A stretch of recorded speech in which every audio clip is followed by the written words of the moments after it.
नमस्कार दोस्तों, स्वागत है आपके अपने प्यारे से चैनल पर। दोस्तों, आज क्लास में हम लोग पढ़ेंगे रचना के आधार पर क्रिया के भेद के बारे में। दोस्तों, जब हम लोग क्रिया को शुरू किए थे तो उसमें हम लोगों ने क्रिया के पढ़ने का दो आधार देखा था। पहला था कर्म के आधार पर और दूसरा था रचना के आधार पर। हम लोगों ने कर्म के आधार पर दो प्रकार की क्रिया पढ़ा था। पहला था अकर्मक क्रिया, दूसरा था सकर्मक क्रिया। आज क्लास में हम लोग पढ़ेंगे रचना के आधार पर क्रिया के बारे में। दोस्तों, रचना के आधार पर क्रिया 5 प्रकार के होते हैं। देखते हैं कौन कौन से प्रकार होते हैं। अगर आप चैनल पर नए हैं तो चैनल को सब्सक्राइब और वीडियो को लाइक और शेयर करना ना भूलें। दोस्तों, रचना के आधार पर क्रिया के भेद देखते हैं।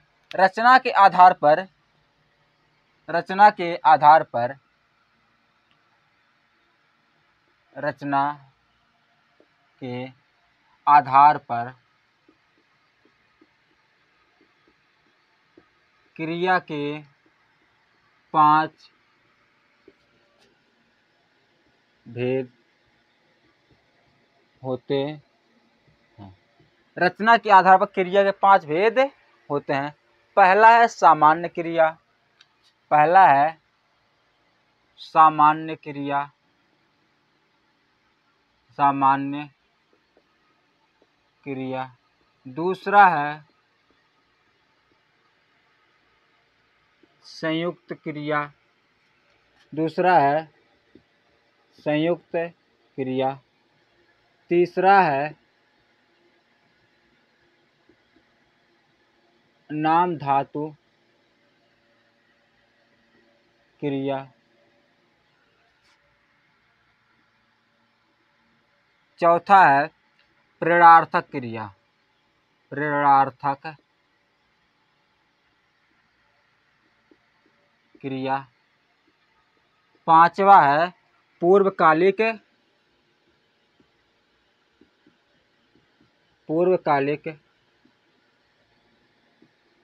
क्रिया।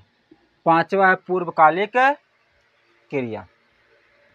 दोस्तों, पूछ लेता है कि कर्म के आधार पर क्रिया कितने भेद होते हैं, तो हम लोग लगाते हैं कर्म के आधार पर क्रिया के 2 भेद होते हैं। कौन सा? अकर्मक क्रिया और सकर्मक क्रिया। फिर ये भी पूछ लेता है कि रचना के आधार पर क्रिया के कितने भेद होते हैं। तो दोस्तों, रचना के आधार पर क्रिया के 5 भेद होते हैं। पहला है सामान्य क्रिया, दूसरा है संयुक्त क्रिया, तीसरा है नाम धातु क्रिया, चौथा है प्रेरणार्थक क्रिया और पांचवा है पूर्वकालिक क्रिया। तो हम लोग एक एक के बारे में पढ़ना शुरू करते हैं। एक एक क्रिया हम लोग पहला पढ़ेंगे, सामान्य क्रिया क्या होता है। तो हमारा क्रिया का पहला भेद है सामान्य क्रिया। सामान्य क्रिया। दोस्तों, सामान्य क्रिया वह होते हैं जिनमें केवल एकमात्र क्रिया होता है। जिनमें केवल एकमात्र क्रिया हो, उससे हम लोग कहते हैं सामान्य क्रिया लिखते हैं। जिस वाक्य में केवल एक क्रिया हो उसे सामान्य क्रिया कहते हैं। मतलब जिस वाक्य में केवल एक क्रिया हो उससे हम लोग कहते हैं सामान्य क्रिया। जैसे इसका मूल उदाहरण से हम लोग इसको समझते हैं। इसका उदाहरण देखें। उदाहरण जैसे इसको उदाहरण में कह दें, वे लिखें। क्या करें? वे लिखें। वे चले गए। क्या कहते हैं? वे लिखें, वे पढ़ें, वे हंसे, वे खेलें। तो इस प्रकार के क्या तो सामान्य क्रिया। जैसे कहते हैं आप लिखें। क्या कहते हैं? जैसे कहते हैं हम लोग आप लिखें। आप लिखें। इसमें लोग समझते हैं। जैसे कहते हैं आप क्या है? आप करता है। आप क्या है? आप है करता। और लिखना क्या होता है? लिखना होता है क्रिया। क्या होता है, क्रिया। इसमें क्या है, इसमें मात्र क्या है, इसमें मात्र एक क्रिया है। क्या आप लिखें, क्या हो गया, क्रिया हो गया। इस पर और हम देख लें, जैसे इसमें हम कहते हैं बच्चे गए, क्या कहते हैं, बच्चे गए। इसमें लोग कहते हैं बच्चे गए। इसमें बच्चे क्या है, बच्चे हैं कर्ता, बच्चे क्या है, बच्चे हैं कर्ता, और गए क्या हो गया, गए होगा क्रिया। बच्चे क्या हो गया, इसमें बच्चे हो गए कर्ता, और गए हो गया क्या, क्रिया। इसमें भी क्या है, इसमें भी एक क्रिया है। यानी कि ऐसे वाक्य जिनमें केवल एक क्रिया हो उससे हम लोग कहते हैं सामान्य क्रिया। और इसका हम उदाहरण लिख लें, जैसे कहते हैं उन्होंने पढ़ा, उन्होंने पढ़ा, उन्होंने पढ़ा। तो उन्होंने क्या होगा, कर्ता हो गया, और पढ़ा क्या होगा, पढ़ा हो गया क्रिया। जैसे कहते हैं वे हंसे, वे हंसे, तो होगा वे क्या होगा, वे कर्ता हो गया, और हंसना क्या, हंसे क्या होगा, क्रिया हो गया। तो इसमें क्या होगा, जिस वाक्य में केवल एक क्रिया मिलता है उसे हम लोग कहते हैं सामान्य क्रिया। उम्मीद करते हैं समझ में आ रहा होगा। इसका आप स्क्रीनशॉट ले सकते हैं। फिर हम लोग आगे पढ़ते हैं संयुक्त क्रिया के बारे में।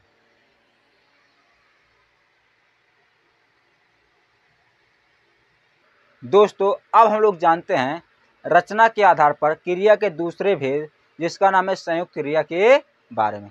जैसे इस नाम से ही पता चला कि संयुक्त, संयुक्त क्या होता है, दो या दो से अधिक चीजें होती हैं उसे हम लोग कहते हैं संयुक्त। इसमें क्या होता है, दो या दो से अधिक धातुओं के मेल से बनी क्रियाओं को हम लोग कहते हैं संयुक्त क्रियाएं। इसको लिखते हैं दो या दो से अधिक, दो या दो से अधिक धातुओं के मेल से बनी क्रियाएं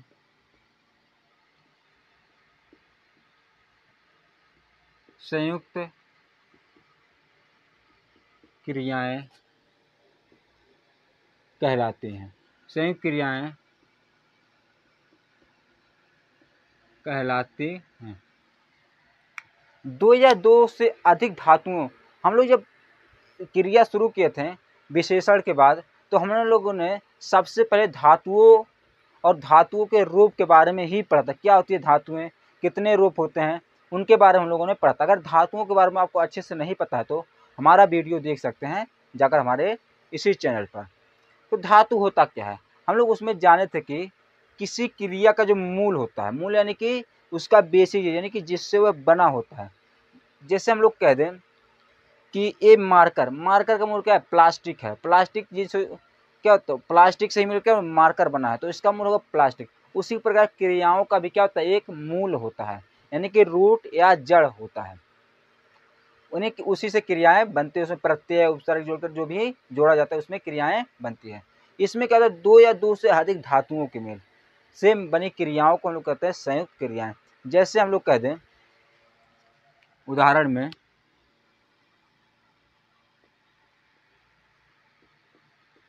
कह दें वे चले गए, वे चले गए,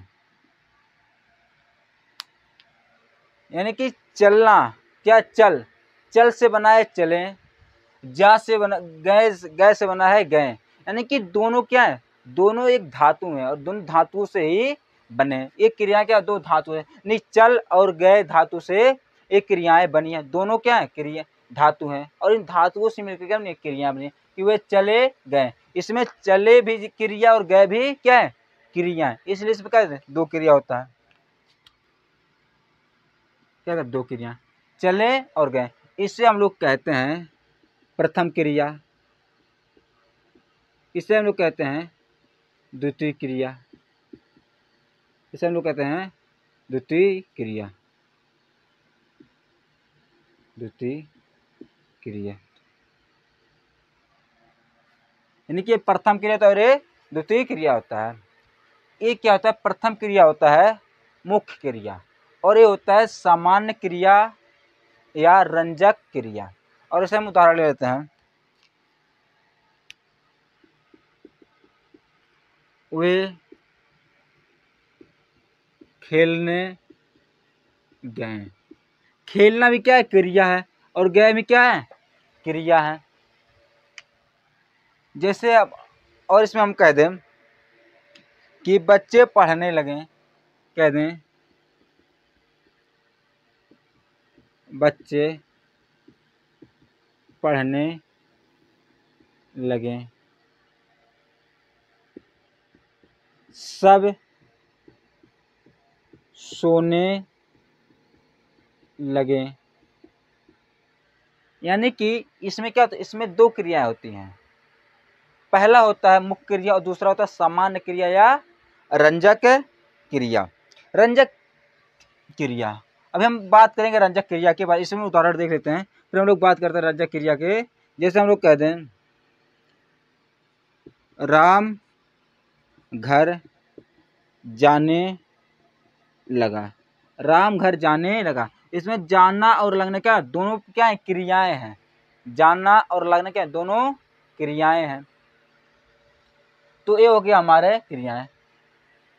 इसमें क्या होता है? पहला क्रिया क्या मुख्य क्रिया होता है, दूसरा क्रिया होता है रंजक क्रिया। देखते हैं इसमें जो प्रथम क्रिया होता है क्या होता है? प्रथम क्रिया होता है मुख्य क्रिया। प्रथम क्रिया मुख्य क्रिया होता है तथा दूसरा क्रिया सामान्य क्रिया या रंजक क्रिया होता है। रंजक क्रिया के बारे में हम बात करते हैं थोड़ी देर में, जस्ट इसके बाद में। यानी कि संयुक्त क्रिया, दो या दो से अधिक धातुओं के मेल से बनी क्रियाओं को हम लोग कहते हैं संयुक्त क्रिया। तो जैसे होगा इसमें संयुक्त क्रिया में हमेशा दो क्रियाएं मिलती हैं। इसमें सामान्य क्रिया पहले मुख्य क्रिया और सामान्य क्रिया या रंजक क्रिया होते हैं। संयुक्त क्रिया में हमेशा रंजक क्रिया पाई ही जाती है। इसका मुख्य क्या है? संयुक्त क्रिया में हमेशा रंजक क्रिया पाई ही जाती है। लिखते हैं संयुक्त क्रिया में हमेशा रंजक क्रिया पाई ही जाती है। इसका स्क्रीन शॉट लीजिए, फिर हम लोग पढ़ते हैं रंजक क्रिया के बारे में। दोस्तों अब हम लोग जानते हैं रंजक क्रिया के बारे में। जो क्रिया अपने अर्थ को छोड़कर पहले क्रिया के अर्थ में वृद्धि कर दे उसे हम लोग कहते हैं रंजक क्रिया। जो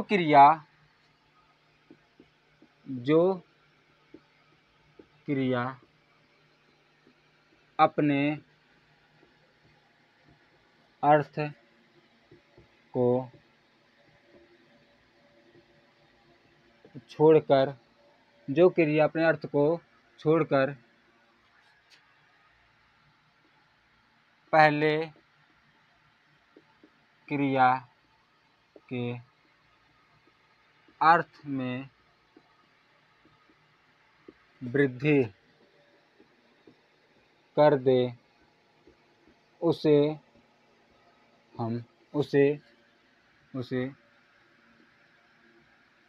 रंजक क्रिया कहते हैं। उसे रंजक क्रिया कहते हैं। यानी कि जो क्रिया अपना अर्थ कर, अपना अर्थ को भूल कर क्या करते, दूसरे क्रिया के अर्थ में वृद्धि कर दे, उसे हम लोग कहते हैं रंजक क्रिया। रंजक क्रिया का अर्थ है रंग भरना।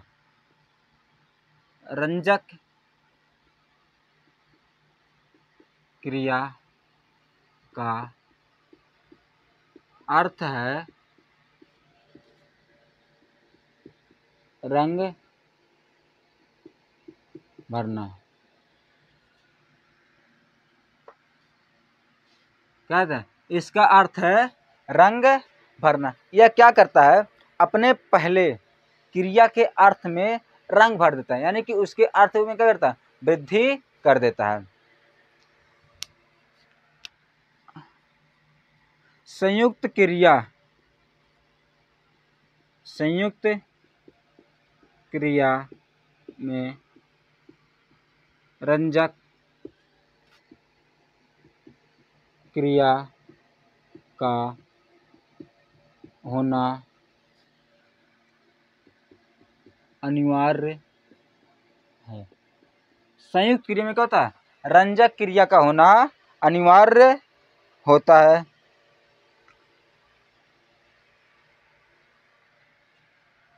जैसे हम लोग कहते हैं रंजक क्रिया, जैसे जैसे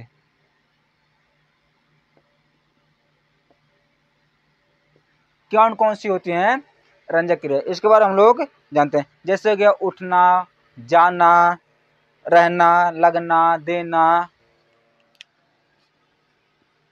उठना, जाना, रहना, लगना, देना, डालना आदि, ये सब क्या है, ये सब रंजक क्रियाएं होती हैं। ये सब क्या होती है, ये सब रंजक क्रियाएं हैं।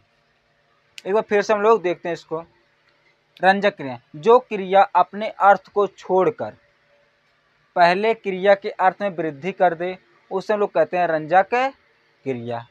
जैसे कहते हैं रंजक क्रिया का अर्थ है रंग भरना, यानी कि अपने पहले यानी या मुख्य क्रिया में क्या होता है, यह रंग भरने कार्य करता है, यानी कि उसके अर्थों में वृद्धि करता है। जैसे संयुक्त क्रिया में रंजक क्रिया का होना अनिवार्य है। हम लोग अभी पढ़े हैं संयुक्त क्रिया के बारे में, उसमें हम बताएं कि कौन सा इसमें रंजक क्रिया और कौन सा संयुक्त क्रिया है। जैसे रंजक क्रिया कुछ उदाहरण देते हैं, जैसे उठना, जाना, रहना, लगना, देना, डालना आदि, ये सब क्या है, ये सब रंजक क्रियाएं होती हैं। लेकिन यह रचना के आधार पर क्रिया का भेद नहीं होता है। अगर एग्जाम में आ जाए क्या रंजक क्रिया रचना के आधार पर क्रिया का भेद है, तो हम लोग कहेंगे नहीं, मतलब ये क्या है, यह रचना के आधार पर क्रिया का भेद नहीं है। ये एक सामान्य क्रिया की तरह ही होता है। तो इससे क्या करें, इससे आप स्क्रीनशॉट ले लीजिए। फिर हम लोग इसके बाद पढ़ते हैं नाम धातु क्रिया के बारे में। थोड़ा वो बड़ा इस पर आएगा नहीं, इसलिए इसको हम बाद में पढ़ते हैं। दोस्तों अब हम लोग पढ़ते हैं रचना के आधार पर क्रिया के तीसरे भेद, जिसका नाम है नाम धातु क्रिया। क्या होता है नाम धातु क्रिया? जो क्रियाएं संज्ञा, सर्वनाम अथवा विशेषण शब्दों से बनती हैं, उन्हें हम लोग कहते हैं नाम धातु क्रियाएं। देखते हैं,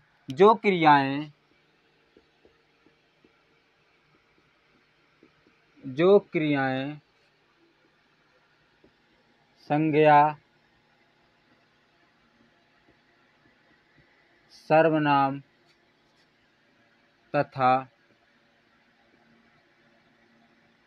विशेषण शब्दों से बनती हैं, उन्हें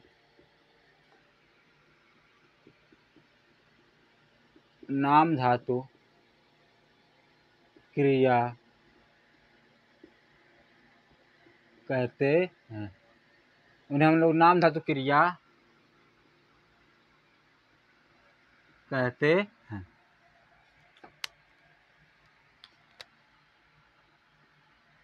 नाम धातु क्रिया को बनाने के लिए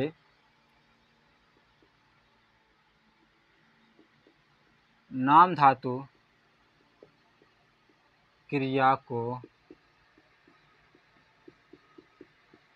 बनाने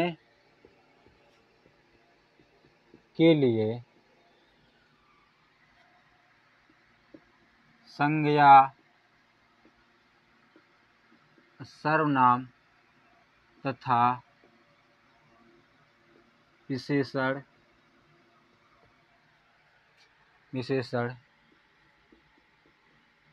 शब्दों में ना प्रत्यय जोड़ा जाता है। यानी कि ऐसी क्रियाएं जो संज्ञा, सर्वनाम तथा विशेषण से बनती हैं उन्हें हम लोग कहते हैं नाम धातु क्रिया। नाम धातु क्रिया को बनाने के लिए संज्ञा, सर्वनाम तथा विशेषण में ना प्रत्यय जोड़ा जाता है। जैसे हम लोग कहते हैं संज्ञा शब्दों से, इसमें पहला क्या है, पहला संज्ञा से, यानी कि संज्ञा शब्दों से नाम धातु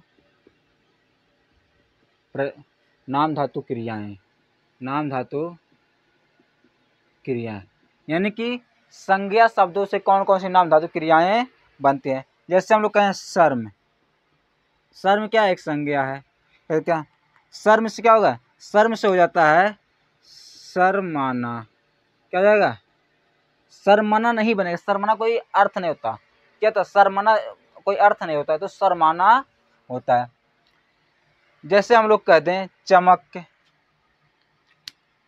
हम लोग चमक से क्या हो जाएगा, चमक में हम ना प्रत्यय जोड़ने, क्या होगा, चमकना, क्या हो जाएगा, चमकना। या इससे बनता है चमकाना, क्या, चमकाना। उसी पर क्या महक जोड़ दें, क्या, महक। महक से क्या बन जाएगा, नाम धातु पड़ता है, महक से बन जाएगा महकना, या महकाना, महकना या महकाना। यानी क्या करते हैं लोग, इसमें ना प्रत्यय जोड़ रहे हैं। ऐसा बोलते हैं रंग, जैसे हम लोग कहते हैं रंग, रंग से बन जाएगा रंगना, क्या बन जाएगा, रंग से बन जाएगा रंगना, रंग से बन जाएगा रंगना। यानी कि हम लोग पढ़े थे अब संज्ञा के आधार पर, यानी कि नाम धातु क्रिया, जो क्रियाएं संज्ञा, सर्वनाम तथा विशेषण करते हैं से बनते हैं उन्हें हम लोग कहते हैं नाम धातु क्रिया।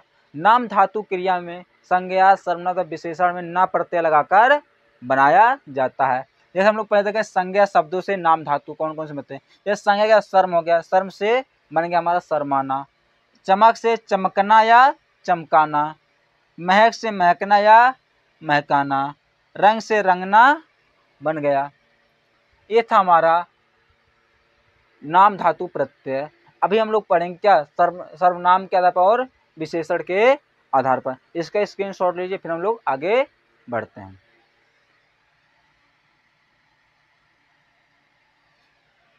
दोस्तों अब हम लोग देखते हैं सर्वनाम तथा विशेषण से बनने वाले नाम धातु प्रत्यय। दूसरा है हमारा सर्वनाम। सर्वनाम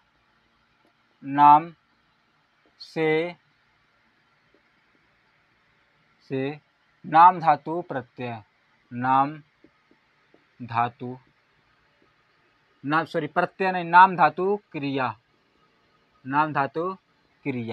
जैसे हम कहते हैं सर्वनाम, क्या सर्वनाम हो जाता है जो संज्ञा का स्थान में प्रयोग होता है। जैसे हम लोग कहते हैं अपना, क्या कहते हैं अपना। अपना से क्या बनेगा, अपना से बनेगा अपनाना, अपना। अपना में ना प्रत्यय जोड़ेंगे, क्या हो जाएगा, अपना में ना प्रत्यय जोड़ेंगे अपनाना, क्या हो जाएगा अपनाना। और एक ऐसे बन जाता है एक मैं से बनता है मिमियाना। मैं बोलते ना बकरी, मैं क्या बोलता है, मैं से बन जाता है मिमियाना।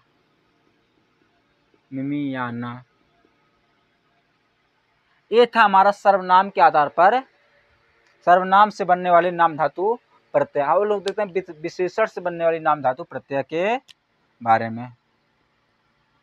तीसरा हमारा क्या, विशेषण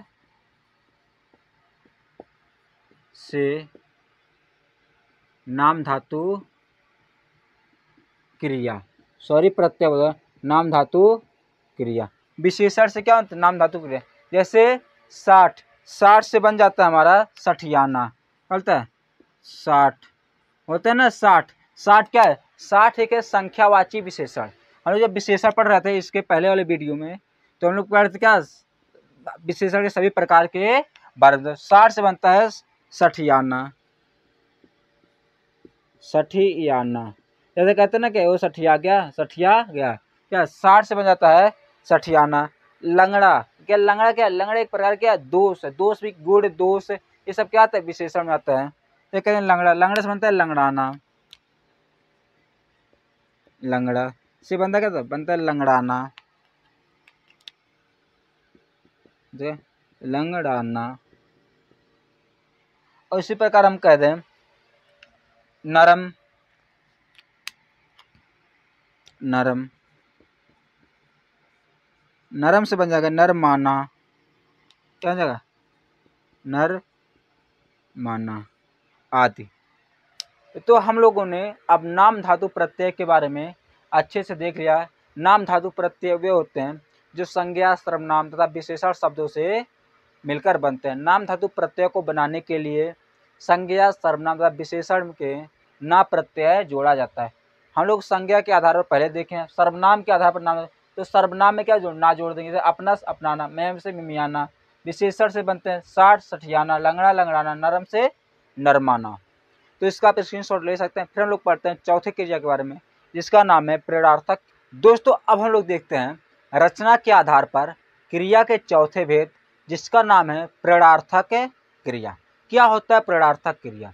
प्रेरणार्थक क्रिया में जब कर्ता स्वयं कार्य न करके किसी अन्य को कार्य करने की प्रेरणा देता है, उसे हम लोग कहते हैं प्रेरणार्थक क्रिया। जैसे हम लोग कहते हैं, कह दें कि अध्यापक बच्चों से पत्र लिखवाता है, तो यहाँ अध्यापक स्वयं कार्य नहीं कर रहा है, अध्यापक यानी कि बच्चों से क्या कर रहा है, पत्र लिखवाता है, यानी कि क्या बच्चों से कार्य करवाता है। जैसे कहते माँ नौकरानी से बच्चे को दूध पिलवाती है, यानी कि माँ क्या करे, नौकरानी से क्या करे, बच्चों को दूध पिलवा रही है। जैसे कहते हैं मालिक नौकर से पानी मंगवाता है, तो मालिक क्या करता है, स्वयं पानी नहीं ला रहा है, तो क्या कर रहा है, नौकर से पानी मंगवा रहा है। यानी कि जब कर्ता स्वयं कार्य ना करके किसी अन्य को कार्य करने की प्रेरणा देता है, तो उससे हम लोग कहते हैं प्रेरणार्थक क्रिया। लिखते हैं जब कर्ता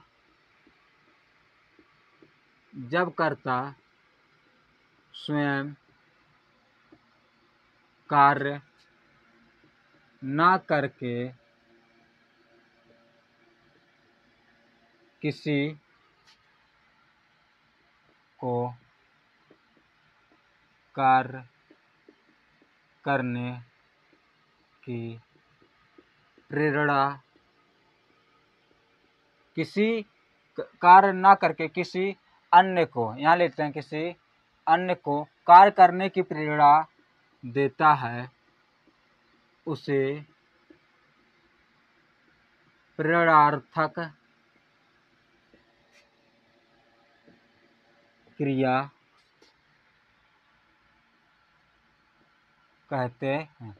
उसे हम लोग कहते हैं प्रेरणार्थक क्रिया। जब कर्ता स्वयं कार्य ना करके किसी अन्य को क्या करे, कार्य करने की प्रेरणा देता है, तो उसे हम लोग कहते हैं प्रेरणार्थक क्रिया। जैसे हम लोग कहते हैं उदाहरण मालिक नौकर से पानी मंगवाता है, मालिक नौकर से पानी मंगवाता है। यहाँ पर दो कर्ता हैं, पहला है मालिक और दूसरा है नौकर। यहाँ एक कर्ता है, ये स्वयं कार्य नहीं कर रहा है, क्या कर रहा है कि दूसरे को प्रेरणा दे रहा है। क्या कर रहा है? प्रेरणा दे रहा है या आदेश दे रहा है। मालिक नौकर से पानी मंगवाता है। क्या कर रहा है? ये नौकर से कह रहा है क्या, तुम पानी लेकर आओ। तो क्या हो गया? ये होता है, हो गया प्रेरणार्थक क्रिया। जैसे हम लोग कहते हैं राधा ने छात्रों से पत्र लिखवाया। राधा ने छात्रों से पत्र लिखवाया। तो इसमें क्या हो गया? राधा क्या करे? राधा स्वयं पत्र नहीं लिख रही है, ये किसी को प्रेरणा दे रही है। बच्चों को क्या करे? प्रेरणा दे रही है कि क्या, पत्र लिखो। यानी कि बच्चों की क्या प्रेरणा दे रही है कि पत्र लिखो। क्या इसने क्या किया? इसने बच्चों से पत्र लिखवाया। फिर कहते हैं माँ नौकरानी से बच्चों को दूध पिलवाती है। माँ क्या करे? माँ स्वयं दूध नहीं पिला रही है, ये नौकरानी से क्या करे कि कह रहे कि बच्चों को दूध पिला दो। दोस्तों इसमें दो कर्ता पाए जा रहे हैं। क्या? दो कर्ता पाए। यह होता है प्रधान क्रिया। क्या होता है? इसे हम लोग कहते हैं प्रधान क्रिया या प्रथम क्रिया। इसे प्रधान क्रिया प्रथम क्रिया कहते हैं। इसे कहते हैं हम लोग द्वितीय क्रिया। ये क्या है? प्रथम क्रिया क्या? ये द्वितीय क्रिया हो गया। इस आधार पर प्रेरणार्थक क्रिया के दो रूप होते हैं। हम लोग लिखते हैं प्रेरणार्थक क्रिया के रूप। प्रेरणार्थक क्रिया के रूप। प्रेरणार्थक क्रिया के दो रूप होते हैं। प्रेरणार्थक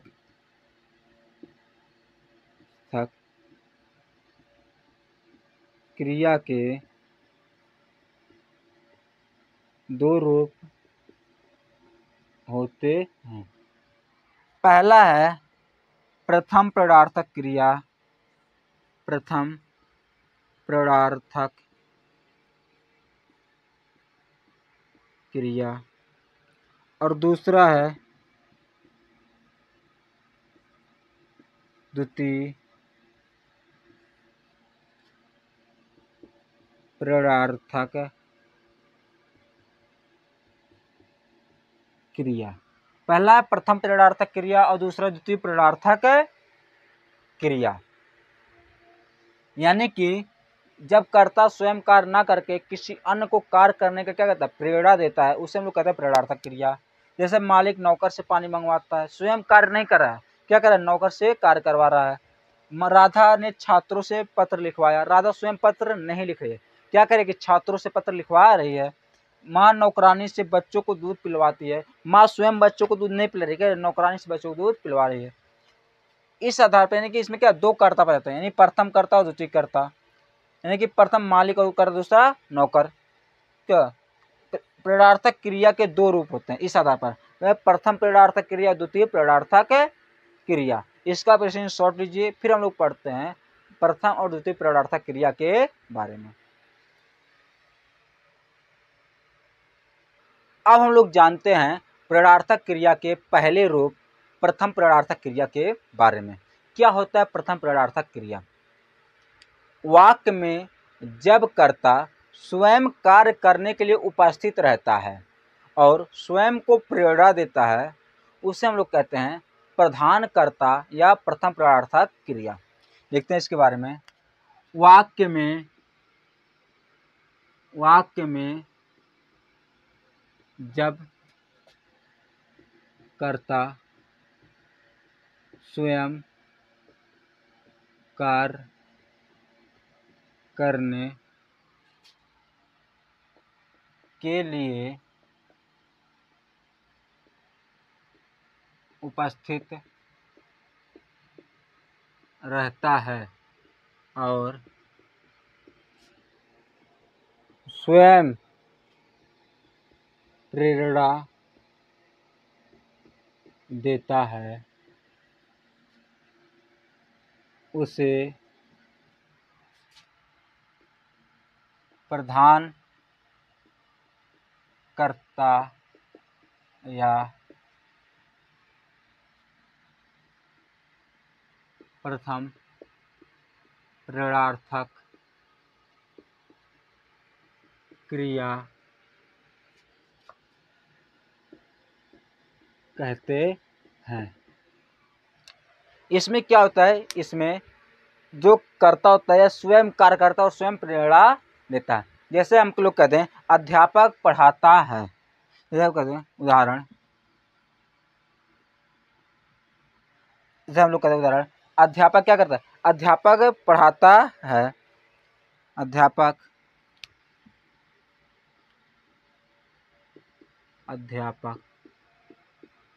पाठ पढ़ाता है, क्या पाठ पढ़ाता है, अध्यापक पाठ पढ़ाता है। इसमें क्या कर रहा है, इसमें अध्यापक स्वयं कार्य कर रहा है।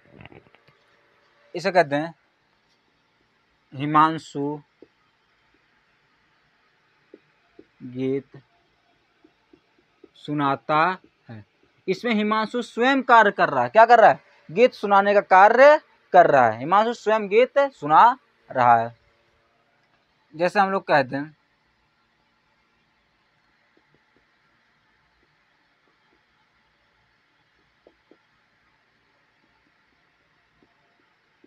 माँ बच्चे को दूध पिलाती है, माँ बच्चे को दूध पिलाती है। इसमें क्या करे, इसमें माँ स्वयं कार्य कर रहे हैं।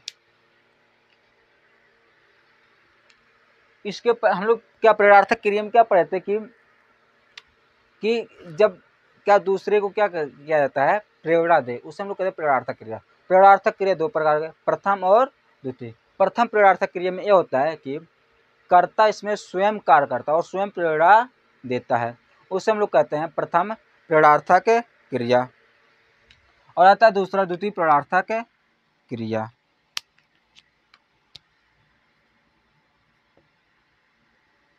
द्वितीय प्रेरणार्थक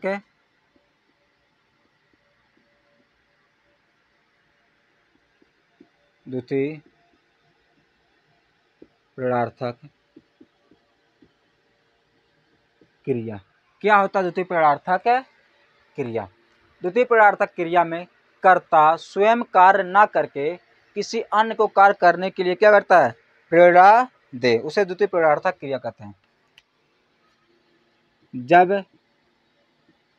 कर्ता स्वयं कार्य न करके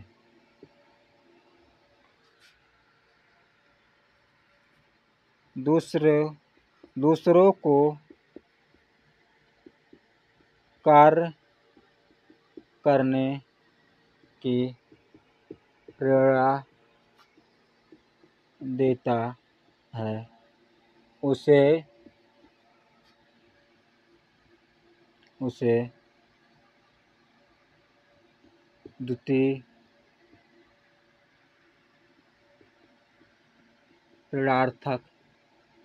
द्वितीय प्रेरणार्थक क्रिया कहते हैं।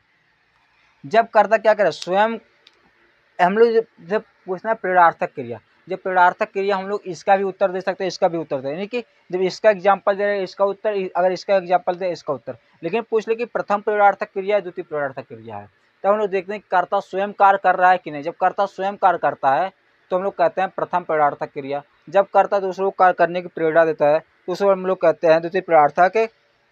जैसे इसका उदाहरण देख लें, उदाहरण, अध्यापक ने छात्रों से लेख लिखवाया, यानी कि प्रेरणार्थक क्रिया का क्या सेम है, ये प्रेरणार्थक क्रिया का सेम ही है, लेकिन प्रथम प्रेरणार्थक क्रिया अलग हो जाता है। देखिए, अध्यापक ने छात्रों से लेख लिखवाया, इसमें अध्यापक स्वयं कार्य नहीं करेगा, छात्रों से कार्य करवा रहा है। इससे हम लोग कहते हैं माँ नौकरानी से बच्चों को दूध पिलवाती है।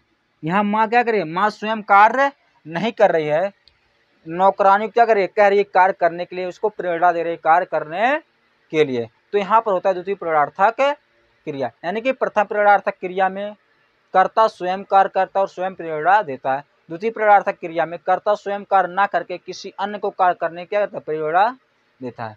तो ये था हमारा क्रिया का चौथा, रचना के आधार पर क्रिया के चौथे भेद, जिसका नाम था प्रेरणार्थक क्रिया। प्रेरणार्थक क्रिया के बारे में हम लोग जाने, उसके रूप के बारे में जाने। अब हमारा बच्चा है क्रिया का लास्ट भेद, जिसका नाम है पूर्वकालिक क्रिया। इसका आप स्क्रीनशॉट लीजिए, फिर हम लोग पढ़ते हैं पूर्वकालिक क्रिया के बारे में, उसके बाद क्रिया हो जाएगा समाप्त। दोस्तों अब हम लोग जानते हैं रचना के आधार पर क्रिया के पांचवें भेद, जिसका नाम है पूर्वकालिक क्रिया। क्या होता है पूर्वकालिक क्रिया? दोस्तों जब कोई व्यक्ति एक कार्य को समाप्त करके तुरंत दूसरे कार्य में लग जाता है, उससे हम लोग जो पहला कार्य समाप्त किया है उसी कार्य को हम लोग कहते हैं पूर्वकालिक क्रिया। जैसे हम लोग कहते हैं वह खाना खाकर सो गया, यानी कि पहले क्या किया? खाना खाया, फिर तुरंत क्या हुआ? सो गया। यानी कि पहला क्रिया क्या था? खाना खाना, और दूसरा क्रिया क्या था? सोना था। जैसे कहते हैं वह नहाकर स्कूल चला गया, यानी कि पहला क्रिया क्या है? नहाना, और दूसरा क्रिया है चला जाना। यानी क्या? नहाकर, खाकर, हंसकर, रोकर, यानी कि जिसमें कर लगा हुआ मिल जाए उससे हम लोग कहते हैं पूर्वकालिक क्रिया। तो इसका हम लोग पहले डिफिनेशन देखते हैं, लिखते हैं। जब कोई व्यक्ति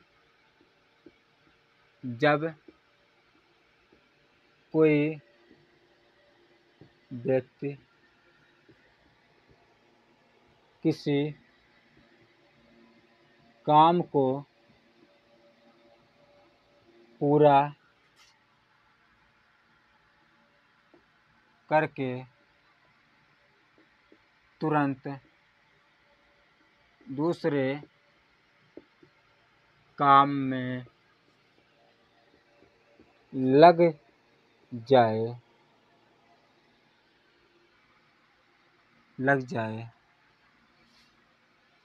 और लग जाए तो पहले पूरा हुए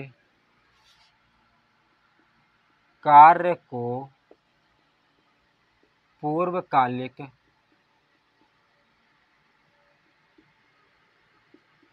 क्रिया कहते हैं। यानी कि जब कोई व्यक्ति पहला कार्य पूरा करके दूसरे कार्य में लग जाता है तो पहले कार्य को हम लोग क्या कहते हैं? पूर्वकालिक क्रिया कहते हैं। जैसे लोग कहते हैं वे पढ़कर चले गए, उदाहरण में कहते हैं, वे पढ़कर चले गए। पढ़कर क्या किए? चले गए। पहला क्रिया क्या था? पढ़ना, दूसरा क्रिया चले जाना, यानी कि पढ़कर क्या किए? चले गए। जैसे कहते हैं राम नहाकर स्कूल राम नहाकर चला गया, यानी कि नहाकर क्या हुआ? चला गया। कहते हैं माँ खाना बनाकर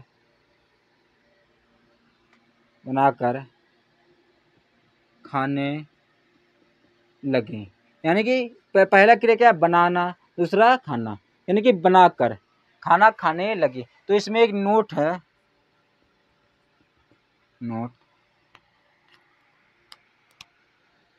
पूर्वकालिक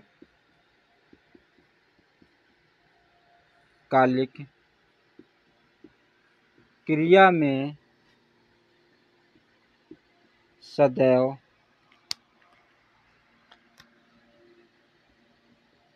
कर लगा हुआ रहता है। अगर कर नहीं लगा, जैसे नहा कर, हंस कर, फेल कर, रो कर, गा कर, अगर कर नहीं लगा तो वह पूर्वकालिक क्रिया नहीं होगी। तो ये था हमारा क्रिया, समाप्त होता है आज। हम नेक्स्ट वीडियो में दूसरा कोई टॉपिक, अच्छा सा टॉपिक लेकर आएंगे। तो अगर वीडियो पसंद आए तो वीडियो को लाइक, चैनल सब्सक्राइब करना ना भूलें। बहुत बहुत धन्यवाद। जय हिंद।